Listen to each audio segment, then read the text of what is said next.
ప్రధాన శిల్పి నిన్ను తన చేతుల్లోకి తీసుకున్నాడు. అప్పచెప్పుకున్నావు కదా, పరిశుద్ధ స్నానం ఆచరించి మరి అప్పచెప్పుకున్నావు. ఆశీర్వదించకుండా విడిచిపెట్టాడు. కోరుకున్నాడు కాబట్టే కొలిమిలో ఉంచాడు.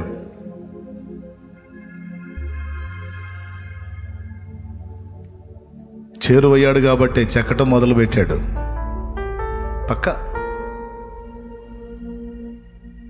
ఏం వేదన పడద్దు. అయ్యే ప్రతి గాయం మీలో ఒక పరిమళాన్నే వెదజల్లుతుంది. కాబట్టి మీ చేతులు ఎవరి చేతుల్లో ఉన్నాయి? మీ చేతులు ఎవరి చేతిలో ఉన్నాయి?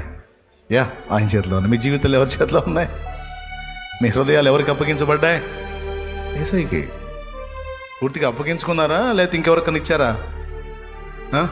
ఆయనేనా? నీవు తప్ప నాకు ఈ లోకంలో, నీకు తప్ప నాలో ఎవరికి డౌటే లేదుగా. ఎంతమంది? అది ఇంకేం మరి కలత చెందొద్దు. నిన్ను ఎలా సిద్ధపరచాలో ఆయనకు తెలుసు. అబ్రహాముని అన్నింటి నుంచి విడగొట్టి చివరికి ఏం చేశాడు? అటు వదిలేశాడా? దీవించాడా? ఆశీర్వదించాడు. మనందరినీ కూడా అబ్రహాం సంతానం లెక్కలోకే చేర్చాడు. తరతరాలుగా అబ్రహాం యొక్క పేరు ప్రజల్లో ఉండేటట్టు చేశాడు.